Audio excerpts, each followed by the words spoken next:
अस्सलाम वालेकुम दोस्तों, आज का मौजू बड़ा नाजुक भी है और अहम भी। अक्सर शादी शुदा ज़िंदगी में कुछ ऐसे सवालात उठते हैं जिन्हें लोग पूछने से कतराते हैं, लेकिन उनके जवाब न जानने की वजह से मियाँ बीवी की ज़िंदगी में दूरियां और गलत फहमियाँ बढ़ती चली जाती हैं। आज मैं आपसे उसी बारे में खुलकर बात करने वाली हूँ। दोस्तों, शादी सिर्फ दो अफराद का नाम नहीं, ये दो दिलों, दो रूहों और दो जिस्मों का ऐसा ताल्लुक़ है जो ज़िंदगी भर साथ चलता है। इस ताल्लुक़ की बुनियाद मोहब्बत, एतमाद और एहतराम पर होती है, लेकिन वक्त के साथ साथ अगर तवज्जो न दी जाए तो ये बुनियादें कमज़ोर पड़ जाती हैं। फिर वो रिश्ता जो सुकून का ज़रिया होना चाहिए बोझ लगने लगता है। यहाँ एक सवाल अक्सर उठता है, क्या बीवी अपने शौहर की जिस्मानी देखभाल कर सकती है?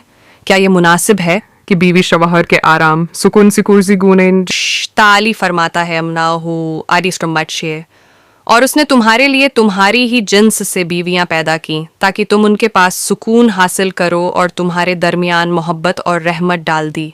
सूरह रूम 21। ये आयत हमें बताती है कि मियाँ बीवी का ताल्लुक़ सिर्फ ज़ाहिरी या जिस्मानी नहीं बल्कि रूहानी और जज्बाती भी है।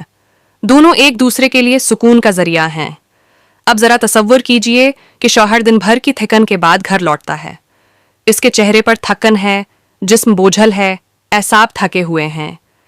ऐसे में अगर बीवी नरमी और प्यार के साथ उसका ख्याल रखे, इसकी बात सुने, इसको सुकून दे, तो ये लम्हे शौहर के लिए दुनिया की सबसे कीमती दौलत बन जाते हैं। यहाँ एक और पहलू भी समझना ज़रूरी है। जिस्मानी क़रबत और मोहब्बत दरअसल ज़बान हाल है। कभी कभी लफ्ज़ों से ज़्यादा छोटी छोटी तोजा और मोहब्बत भरी हरकत रिश्ता मजबूत करती हैं। जैसे बीवी का शौहर के कुंधे दबाना या शौहर का बीवी के सिर पर हाथ रखकर प्यार देना। ये सब चीज़ें बज़ाहिर छोटी लगती हैं, लेकिन उनके असरात बहुत गहरे होते हैं। दोस्तों, शादी शुदा रिश्ते में जिस्मानी लम्स सिर्फ ज़रूरत नहीं बल्कि एक नामत है, लेकिन ये तभी खूबसूरत लगता है जब नीयत मोहब्बत और सुकून देने की हो।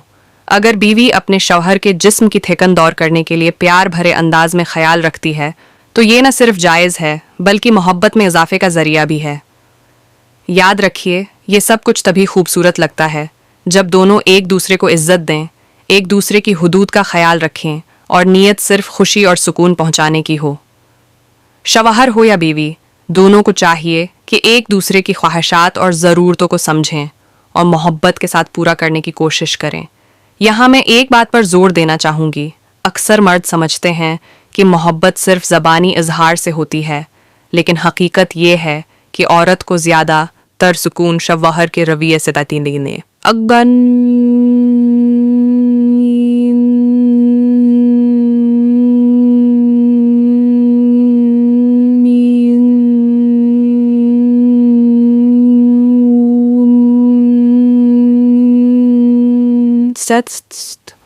पैम्पोरिक समवर। अहम निकता ये है कि जिस्मानी ताल्लुक़ सिर्फ जिस्म का नहीं बल्कि दिल का भी ताल्लुक़ है। अगर दिल एक दूसरे के करीब न हो तो जिस्मानी क़रबत भी खाली लगती है, लेकिन जब दिलों में मोहब्बत हो, इज़्ज़त हो और नीयत पाकीज़ा हो तो ये ताल्लुक़ सुकून और खुशी से भर जाता है।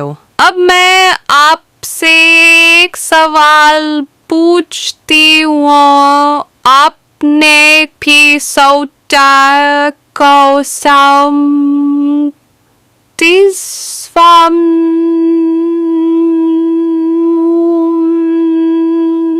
वो बीवी जो शौहर की थकन को महसूस करके उसके लिए चाय बना दे या उसके कुंधे दबाए, वही असल में कामयाब रिश्ते की बुनियाद है। इसीलिए कहा जाता है कि मियाँ बीवी का रिश्ता दोस्तों की तरह होना चाहिए। दोस्त एक दूसरे के साथ हंसते हैं, एक दूसरे को पंचराते अहन अंडरी एंड बी एन एंडरी अनहार्ट यूरेट एंड आई Adagri, Andri, Adari, Sewi, तुम उनके लिए लिबास हो। सूरह से स्पष्ट अल-बकरा 187। लिबास इंसान को ढान पता है, खूबसूरत बनाता है और तहफ़्फ़ुज़ देता है। बिल्कुल इसी तरह मियाँ बीवी एक दूसरे के लिए तहफ़्फ़ुज़ और सुकून का ज़रिया हैं। दोस्तों, ये बात समझना ज़रूरी है कि जिस्मानी लम्स सिर्फ एक आदत नहीं बल्कि रिश्ते की जान है। जब बीवी अपने शौहर की देखभाल करती है तो ये न सिर्फ मोहब्बत का इजहार है बल्कि ये एक इबादत की शक्ल भी अख्तियार कर लेता है, क्योंकि ये अमल नीयत की पाकीज़गी और सुकून देने के जज्बे से किया जाता है। आखिर में मैं यही कहूँगी कि शादीशुदा ज़िंदगी को कामयाब बनाने के लिए बड़े बड़े काम करने की ज़रूरत नहीं होती। छोटी छोटी बातों का ख्याल रखना ही काफ़ी होता है। शौहर अगर बीवी को इज्जत दे, इसके जज्बात को समझे और बीवी शौहर के सुकून का ख्याल रखे, तो ये रिश्ता न सिर्फ मजबूत होता है बल्कि अल्लाह की रहमत का साया भी हमेशा कायम रहता है। तो दोस्तों, आज की बात को एक जुमले में यूं समेटती हूँ, मोहब्बत छोटी छोटी तौजह का नाम है। अगर हम अपने शरीक हयात को छोटी छोटी खुशियाँ दें, उनकी जिस्मानी और जज्बाती ज़रूरतों का ख्याल रखें, तो ये रिश्ता जन्नत बन जाएगा।